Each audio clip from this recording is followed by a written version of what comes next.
नमस्कार मित्रांनो, संजय गांधी श्रावण बाळ योजना, त्यानंतर इंदिरा गांधी राष्ट्रीय निवृत्ती वेतन योजना, त्यानंतर केंद्र पुरस्कृत आणि राज्य पुरस्कृत जेवढेही अपंग बांधवांच्या पेन्शन योजना आहेत, तर या योजनेचा जो नोव्हेंबरचा हप्ता आहे, तर तो नोव्हेंबरचा हप्ता कधीपर्यंत त्यांच्या अकाउंटमध्ये क्रेडिट करण्यात येणार आहे याबाबत एक महत्त्वपूर्ण शासन निर्णय आलेला आहे मित्रांनो।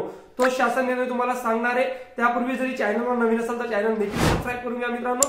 अशाच महत्त्वपूर्ण अपडेट्स आपल्या चॅनलवर नेहमी येत असतात मित्रांनो। केंद्र पुरस्कृत आणि राज्य पुरस्कृत जेवढेही सामाजिक न्याय योजना आहेत, तर त्या योजनांचा निधी आता डायरेक्ट डीबीटी पोर्टलच्या माध्यमातून त्यांच्या अकाउंटवर जमा करण्यात येतो। गेल्या 1 वर्षापासून ही प्रोसेस अंमलात आणण्यात आलेली आहे आणि ती प्रोसेसने आता जो निधी तर तो निधी त्यांच्या बँक अकाउंटमध्ये क्रेडिट करण्यात येतो। जो आधार कार्ड सोबत बँक अकाउंट संलग्न असेल तर त्या बँक अकाउंट मध्ये हा निधी जात असतो मित्रांनो। चला तर जाणून घेऊया कधीपर्यंत नोव्हेंबरचा हप्ता हा मिळणार आहे। तर मित्रांनो, संजय गांधी निराधार, त्यानंतर तुमची श्रावण बाळ सेवा राज्य निवृत्ती वेतन योजना, त्यानंतर केंद्र पुरस्कृत इंदिरा गांधी राष्ट्रीय वृद्धापकाळ योजना, त्यानंतर इंदिरा गांधी राष्ट्रीय विधवा निवृत्ती वेतन योजना, इंदिरा गांधी राष्ट्रीय दिव्यांग निवृत्ती वेतन योजना या योजना राबवण्यात येतात।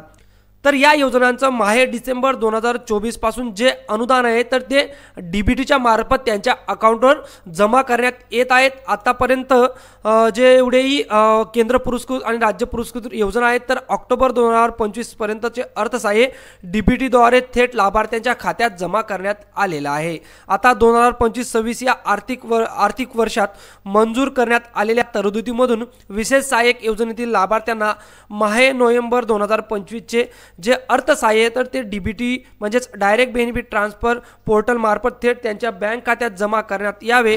त्या अनुषंगाने मंजूर तरतुदीतून विशेष सहाय्यक योजनेतील लाभार्थ्यांना माहे नोव्हेंबर 2025 चे अर्थसहाय्य वितरित करण्यासाठी सर्वसाधारण व अनुसूचित जमाती प्रवर्गातील जेवढेही स्टेट बँक ऑफ इंडियाचं खातं आहे ते उघडण्यात आलेलं आहे आणि त्या खात्यामधून हा जो निधी आहे तर तो वितरित करण्यात यावा असा हा महत्त्वपूर्ण जो JR आहे तर तो आलेला आहे मित्रांनो। तर एकंदरीत संजय गांधी निराधार, श्रावण बाळ सेवा राज्य निवृत्ती वेतन, केंद्र पुरस्कृत इंदिरा गांधी राष्ट्रीय वृद्धापकाळ योजना, त्यानंतर इंदिरा गांधी राष्ट्रीय विधवा निवृत्ती वेतन योजना, इंदिरा गांधी राष्ट्रीय दिव्यांग निवृत्ती वेतन योजना, या सर्व योजना ज्या सामाजिक न्याय विभागाकडून राबवल्या जातात, तर या योजनांचा जो नोव्हेंबरचा हप्ता आहे किंवा नोव्हेंबरचा अनुदान आहे तर ते जमा करण्यात यावं डायरेक्ट बेनिफिट ट्रान्सफरच्या माध्यमातून। तर असा महत्त्वपूर्ण अपडेट ही राज्य सरकारकडून आलेली आहे मित्रांनो। लवकरच तुम्हाला नोव्हेंबरचा हप्ता हा मिळणार आहे मित्रांनो।